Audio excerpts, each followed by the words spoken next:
Hi, everyone, and welcome to episode 8 of Two Vegans Hanging Out. Today, we have a very special guest, my friend Rachel Mazzagatti Foster. And Rachel works as a senior event specialist at an animal rights nonprofit. Rachel, thank you so much for being here with us today. Thank you so much for having me today, Anastasia. My name is Rachel Mazzagatti Foster. I recently just got married this October, hence the additional last name. I enjoy capturing pictures on photography when I go on our travels. We actually went to South Africa for our honeymoon. Wow. It was amazing.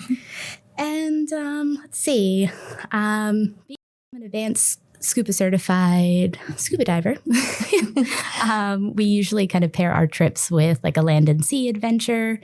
I have 2 kitties. Let's see, I love plants and I love cooking. Yeah. Lots of vegan recipes always are in the mix. Amazing. That's so cool. I've been meaning to get scuba certified. I was signed up for like a program just pre-COVID. And then just before it started, they shut down the program. So I mustered up the courage to do it. You have to do it because then we can go on scuba trips together. That would be really fun.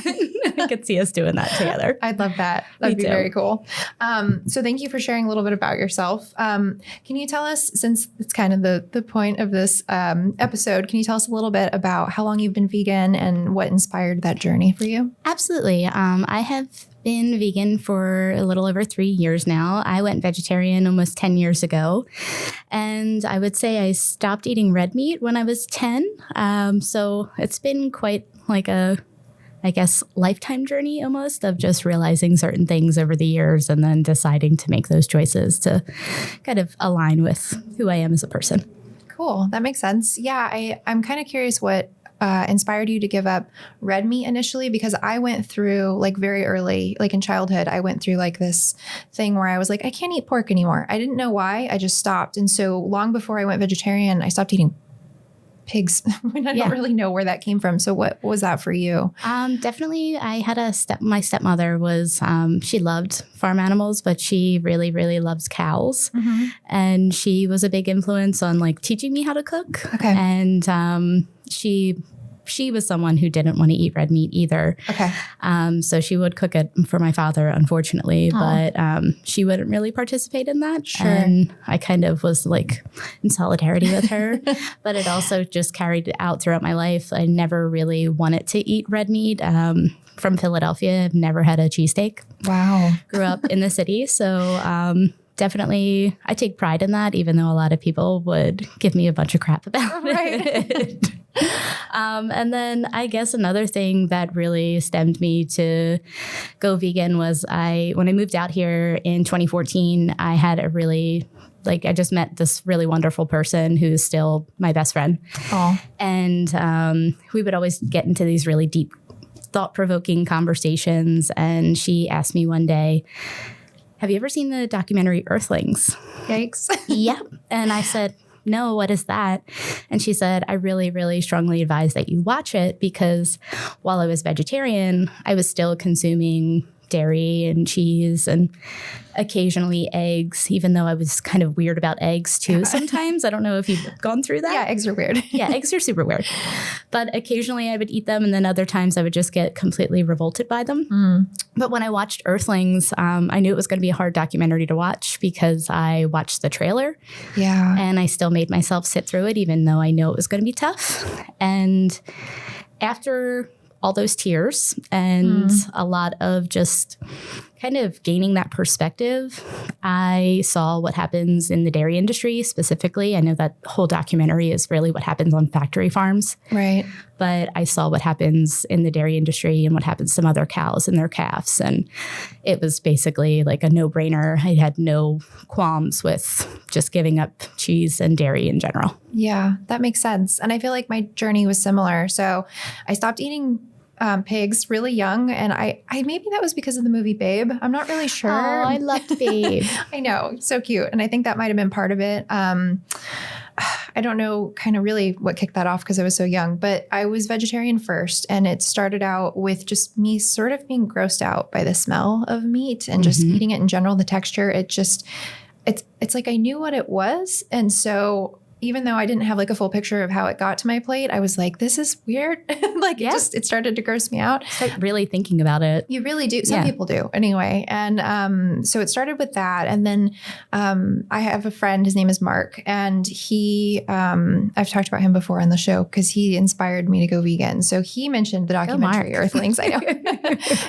I think he's turned a lot of people. But he mentioned that I should watch this documentary. And I was like, okay, I've already seen a few. I'd already seen like Cowspiracy and like What the Health and Forks Over Knives. And I felt like I'd seen a lot of them.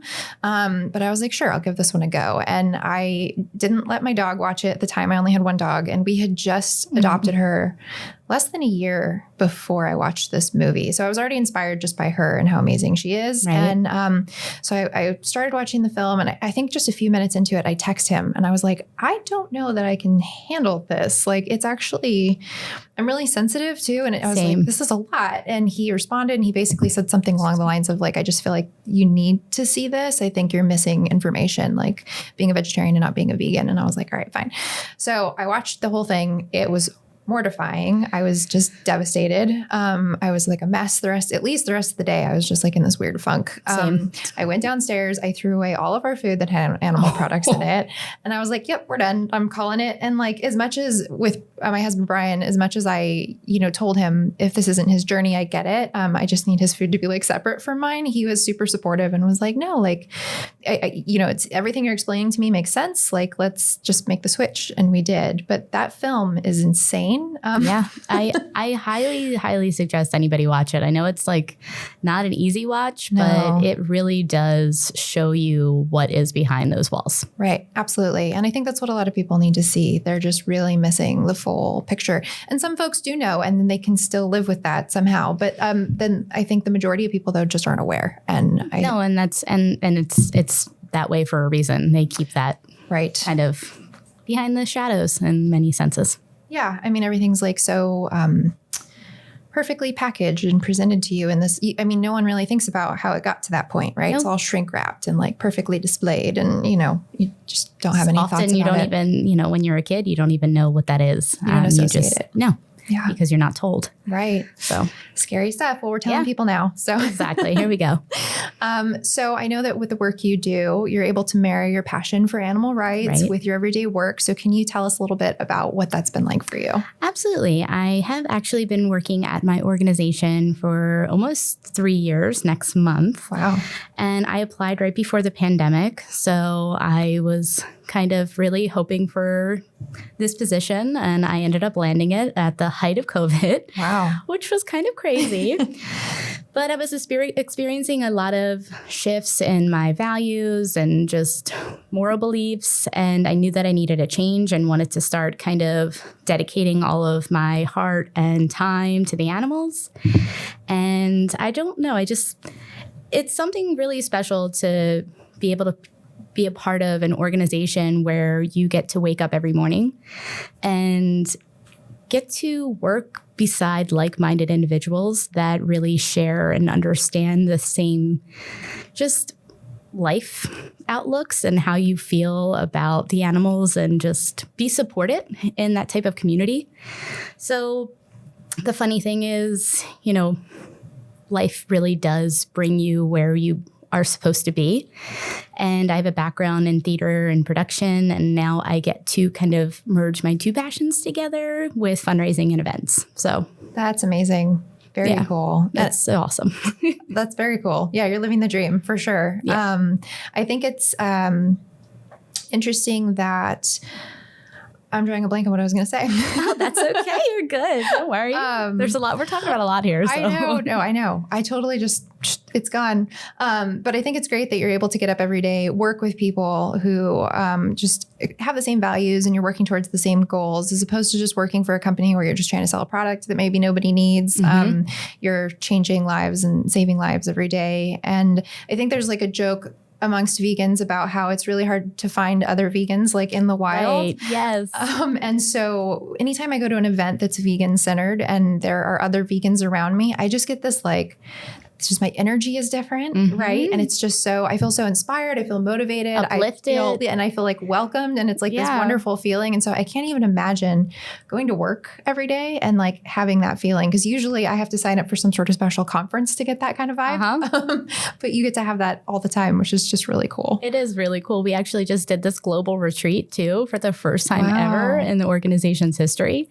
And my goodness, I can't even tell you, just like my cheeks still hurt. Oh my gosh. Like even just talking about it right now, knowing that like I was going to get to meet all these people finally in person, and all the stuff with the pandemic just slowed everything down with being able to meet in person, everybody coming together from all around the world and getting to meet in one place, and finally getting to hug all of these amazing people and just thank them for what they do. And, you know, that's it's reciprocated. So yeah, it's super special. That's amazing. Well, thank you for the work that you do. Oh, well, thank you. I can say the same thing for you. Thanks. Yeah. So I know you discussed a little bit about your reasons for initially making the switch and going vegan. Have any of your reasons changed or evolved over time in the years you've been vegan? Totally. I can definitely speak to that. I feel like everything has evolved in many ways. I mean, first it was with my food choices, but I would say over the years, you know, I have shifted into a lot of things that are more ethically aligned with like my household products, my toiletries, just everyday things that you would buy and that I would purchase as a consumer. I just want to make sure that what I am supporting and putting my dollar towards is supported also in kind of parallel with my morals and values and the planet and the animals and just overall sustainability. So I always try to make it a point to just factor that in every day. That's great. That's amazing. Yeah, I feel like everyone has a different reason for starting the journey, but as time goes on, you come up with so many more reasons why it makes sense. Like I've yet to come up with a reason why it doesn't, you know, it just sort of keeps, I don't know. It just keeps expanding because then you start really thinking about things on even like a higher level, and it just kind of goes and goes. Right. And then, you know, you end up just being in this place where you're just trying to do as best as you can every day to eliminate your waste and what it is that you contribute to on this planet. It's important for us to kind of take these things into consideration. Yeah, most definitely. Yeah. Very cool. Yeah. And have you experienced any other changes or shifts in your life because of your lifestyle?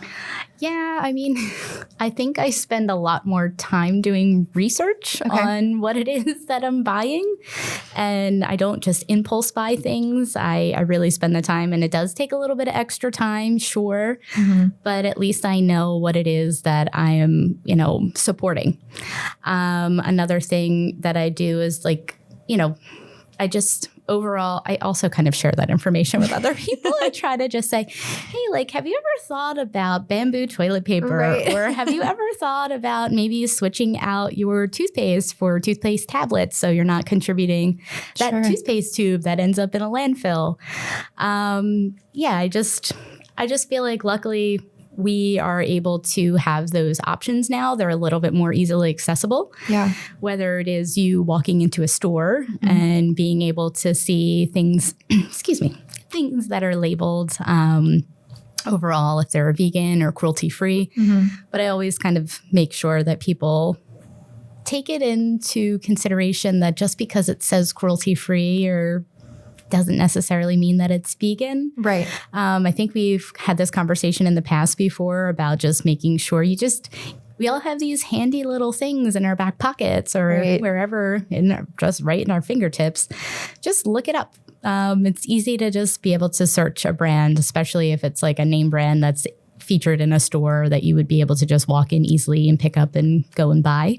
Yeah. I just always do that extra research just to be 100% sure. And I think it's nice that our society is opting in for more compassionate alternatives. So it's pretty cool. Yeah, that's amazing. And you're right. It's as simple as pulling it up on your phone and just looking it up. And I'm finding that companies who don't make it a point to label cruelty-free or vegan on their products, and I reach out to them directly, most of the time it's because they aren't, you know. And if I've yet to find a company that hasn't labeled it and they were, you know. And we've talked about the cruelty-free versus vegan. I actually did an online workshop it's on my YouTube about the differences between cruelty-free and vegan products, because a lot of people just didn't know the difference. And it changes. And I talk about this a little bit too, but certain brands that make makeup, for example, they may have been cruelty-free and vegan at one time, but then in order to decrease costs of their ingredients, they switch to a different supplier, and then suddenly they're not anymore and the label disappears.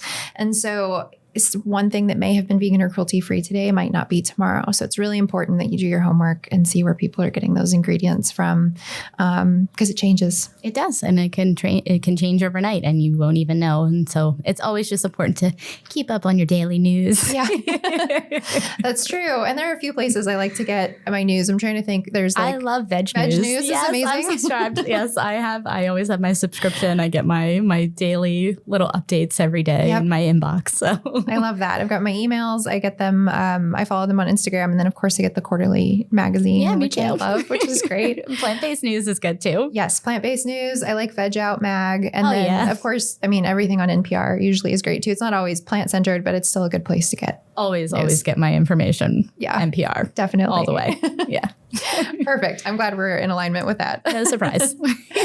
So we can't talk about veganism without talking about food. So do you want to tell us a little bit about maybe a favorite recipe that you like to make at home? Oh, gosh, that's really hard. I know there's lots. Yeah, there is a lot. I would say, I mean, my husband and I, we have always kind of shared a love of cooking together. It's kind of one of the things that we've bonded over the years, especially in like the beginning of our relationship. So that's also another thing that's pretty much evolved.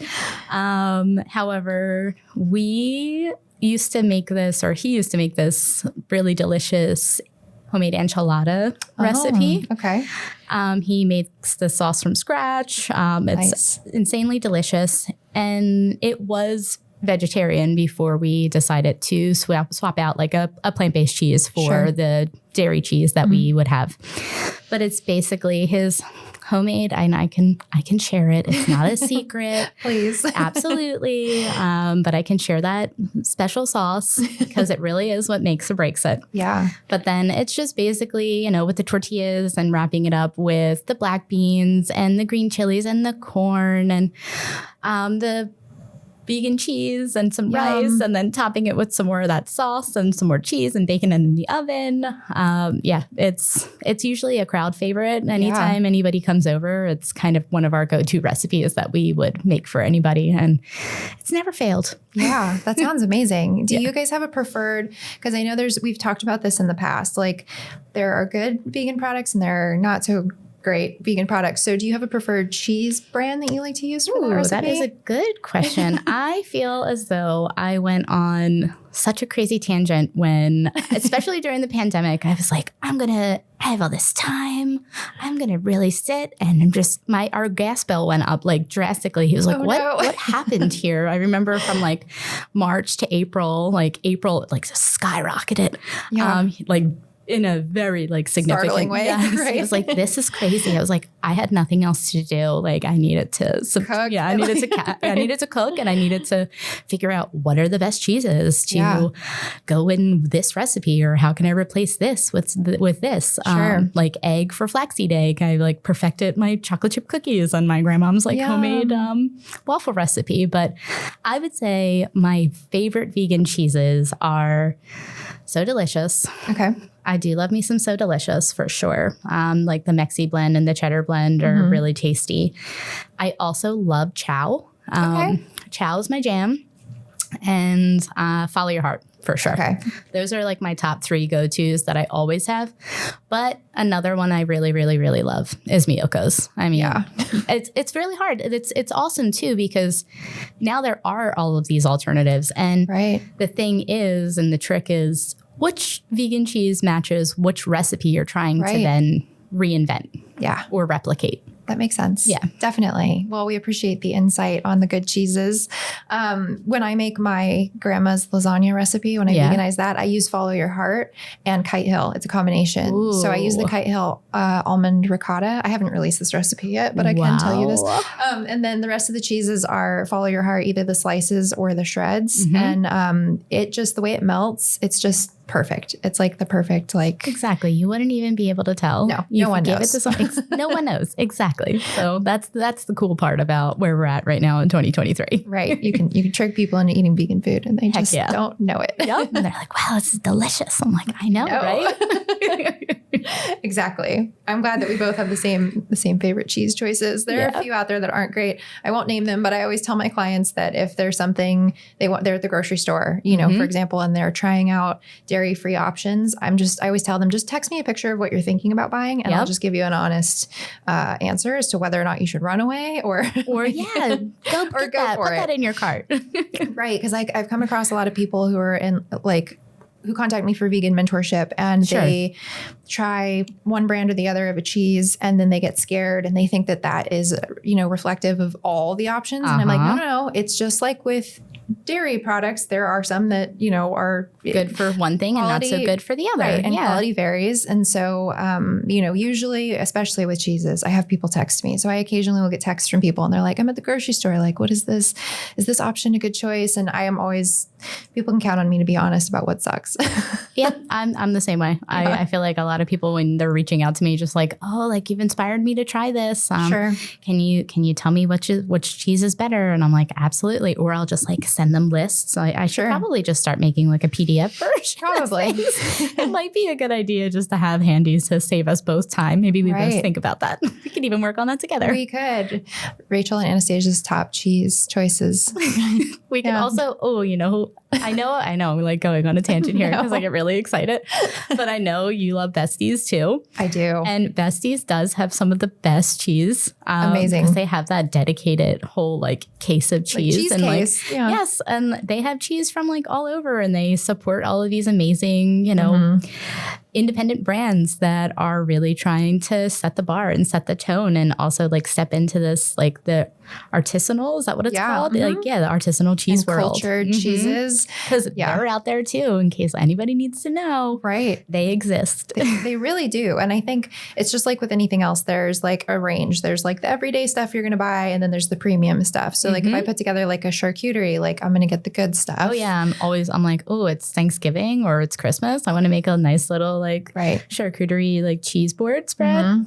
And there's lots of options for that. Yes, I have a problem when I go there. I spend too much money, but it's okay. Well, you can't even help it. It's like they have everything. And I love that they stock Rebel cheese. They're based out of Austin. Rebel's my favorite too. They're so good. And when I was in Austin last year, around this time last year, actually, I ate at Rebel Cheese like every day that I was in Austin, sometimes twice. I probably would have done the same thing. I had to. I was like, there's great options here in Austin, but Rebel Cheese. And so I was there like twice a day for like 3 or 4 days. Sounds like I would have been right up, right behind you. You would have been there. Yeah, definitely. My favorite is their smoked cheddar. Yeah.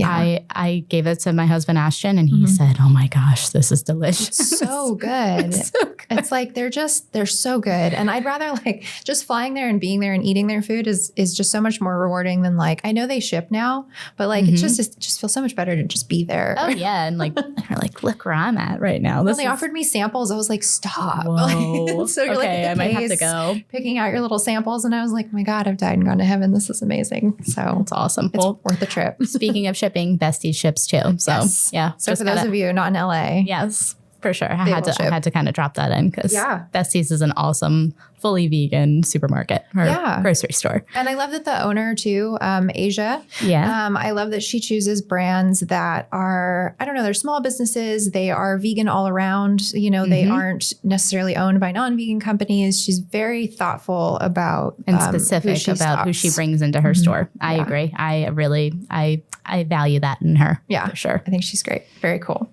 Okay. So since we're still talking about vegan food, do you have a favorite vegan restaurant that you'd like to tell us about? Oh my gosh. Yes, of course. I mean, it's hard to choose, but if I really had to pick one, I would say it would be Pura Vida. Yep. I have not had a single thing on that menu that wasn't just immensely delicious. Yeah. I went out of my way, not out of my way. I was like, I knew this was going to be the case, but kind of out of my way to like be thoughtful. That's probably what I meant with who to choose to cater our rehearsal dinner.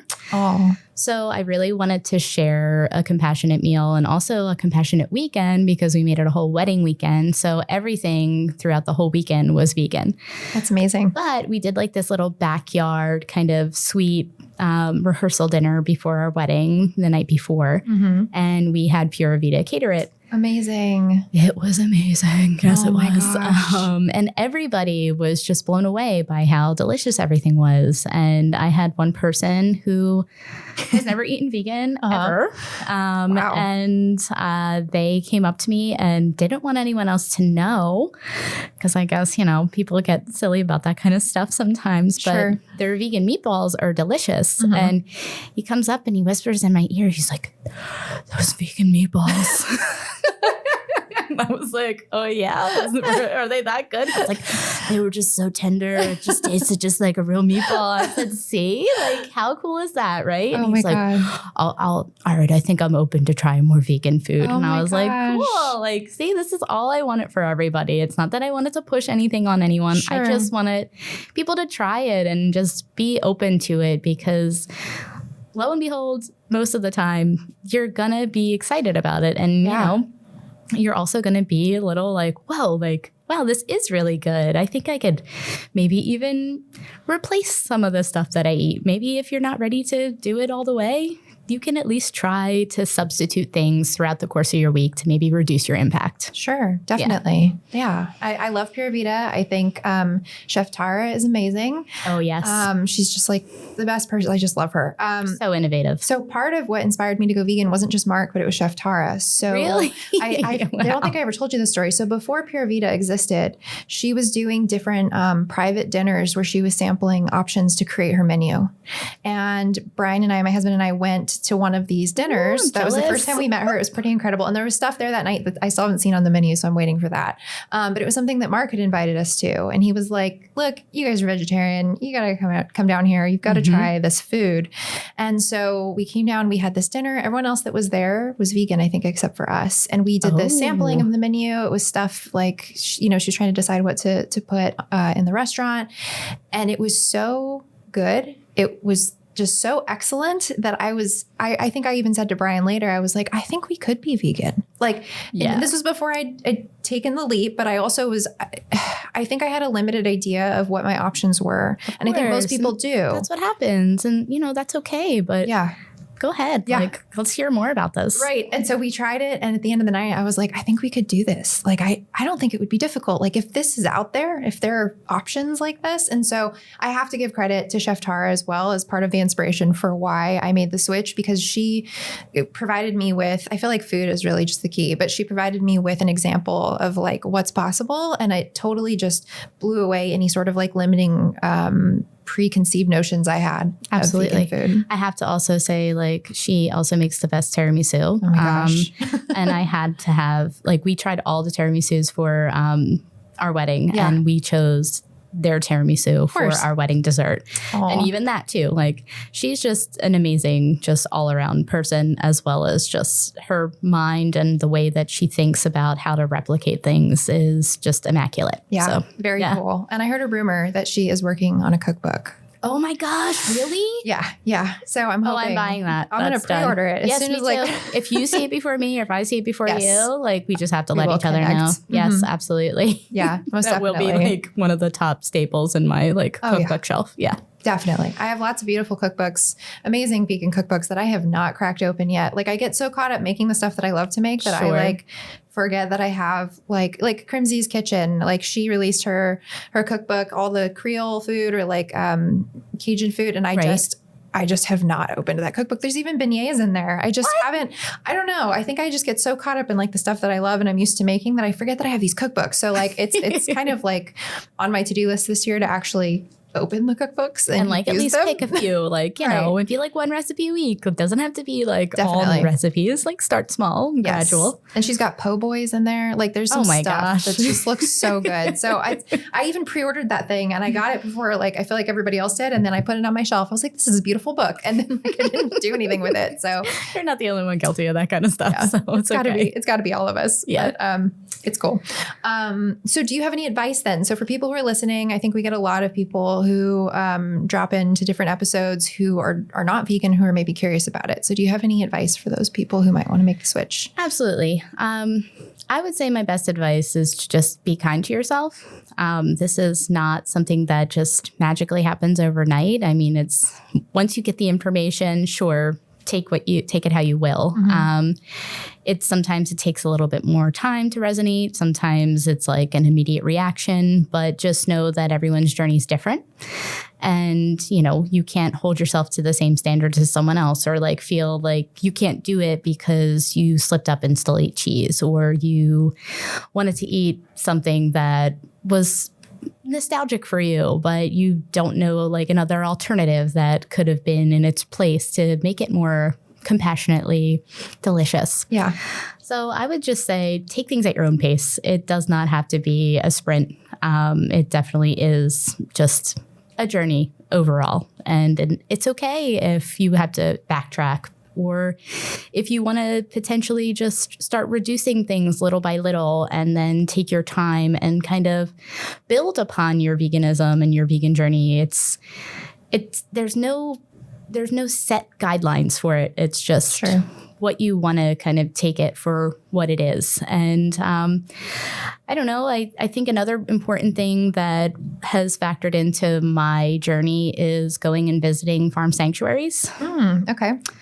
That's definitely something that I think, you can watch all the documentaries you want. You can try vegan food. But once you go to a farm sanctuary, I think it really just gives you this deeper perspective and knowledge to understand these animals' lives and what they had to endure within the neglect and torture, and just overall watching some of their friends have to be slaughtered in front of them. I mean, these animals are sentient and they do experience feelings, and they're really smart. Yeah. Especially pigs. I mean, pigs are the 5th smartest animal in the world. And how did they end up in the factory farms, Right. Not to say that any other animal should be in that place to take their place. Right. But it just doesn't make any sense to me that these animals are being put in under these extreme conditions. And then if you were to go to these not factory farms, if you were to go to these farm sanctuaries, then you get to see, the life that they were destined to live. Sure. And these farm sanctuaries provide these places for them to live out their life freely and respect it. Right. And it's really beautiful. And I think it's super special to go and learn their stories. Mm-hmm. Some of the places that I like to go in Los Angeles are Farm Sanctuary. Okay. Yeah. And I really like the Gentle Barn, but they're 2 different experiences. Mm-hmm. I feel like Farm Sanctuary, if you don't really know much, it's really important to start there. Okay. Mostly because it's so educational, and they really walk you through everything, and they take you down like around to the different animals and like really specifically talk to you about what happens to them on factory farms and the GMOs that, they get all genetically modified. These cows, these chickens, these pigs are being bred to like 3 times the size of what they're actually supposed to grow. And it's really sad. Yeah. And I don't know, I get really emotional just going there. And it's just also, it's a beautiful thing to experience, because then you get to really get up close and personal with them. And I know you have, but if anyone who's listening has never hugged a cow. Oh, I know.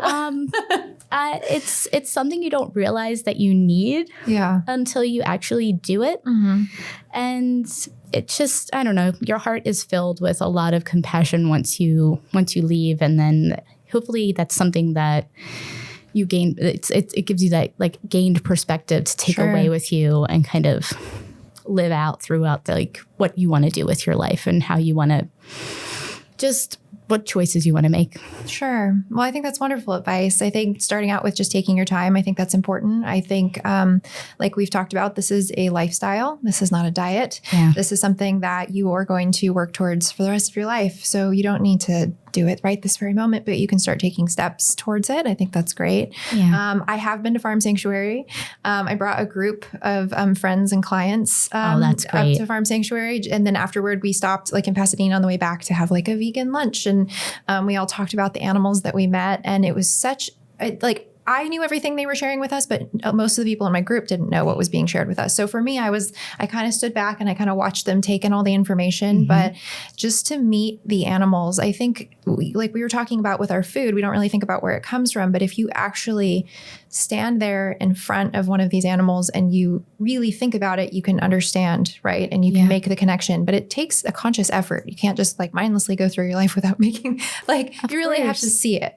I think the thing that caught me by surprise, as much as I know about the way the animals are bred to produce more and to be larger, I underestimated what it means for these animals to be grown basically and manufactured in such a way that they're huge. I mean, when I saw the first group of animals, I think it was 4 pigs, and they were sleeping in this pile of like probably the cleanest hay I've ever seen in my life. I was like, this is cleaner than my room, and it was so clean. They're so well taken care of, But I was shocked. I mean, like 2 of those pigs they were maybe the size of my car. I was just, and that's like not an exaggeration. I couldn't believe it, and I was like startled, and then I was just like so happy to be there with them, and like we were able to get down with them and like just gently touch them, not wake them because they were napping. But just, I think I've always had a special place in my heart for pigs, like I was saying earlier. And like, I just had this moment and I was just like, oh my God, like I already know I am vegan, but for some reason, just being there and connecting was just a whole other experience. And then like the cows they're so sweet. They're kind of like big puppy dogs. They are like big puppy dogs. They're just so precious, but I couldn't believe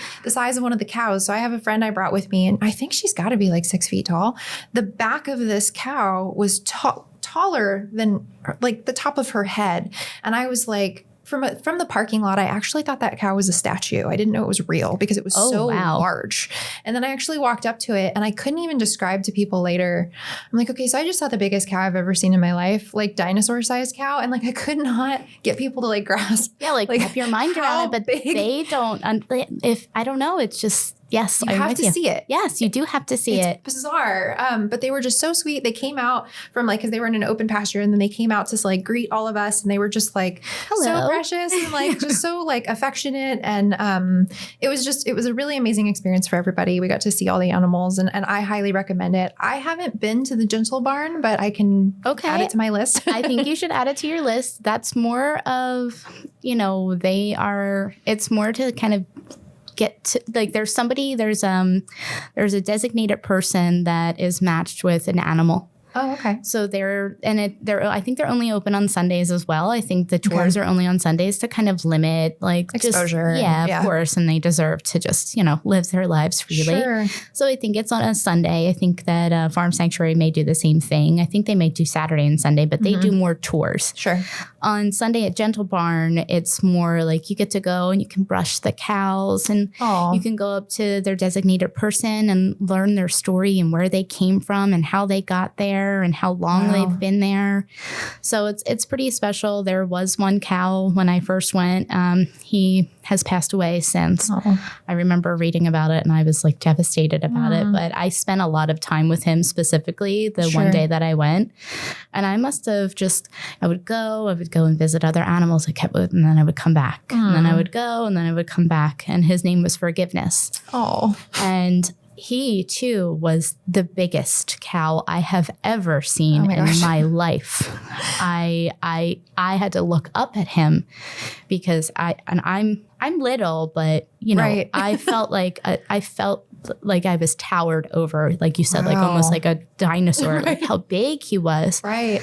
But so gentle and sweet and just wanted to I was laying in his little area and we were both just like cuddled up and I was just hugging him and brushing him. And, it's just really special to be able to do those types of things. And just, it gives you that understanding that they deserve to live freely. Right. Absolutely. And I feel like from what I remember from the tour that I did, I'd say that the cost was it was negligible and it goes to support the sanctuary and what they're doing. And so I feel like it's pretty accessible to, to most people who want to go up there. And if you've got a buddy who wants to carpool, like when I took a group, I think I filled my little tiny car. I think I brought 4 people because my car is so small, but I was like, let's fill up the car. We'll all go together. I'll drive. I'll pay for gas. It's no big deal. Let's just go, and I think if you can get some friends together, get your tickets in advance. I feel like it's worth going. Absolutely. Over and over again. I will always do that with anyone who wants to go, anyone who says, hey, we should go. Let's go. Okay. I'm down. Let's do it. Perfect. I even took my nieces out when they came out to visit, and they were very moved by it, and they stayed out. This was like 2 summers ago.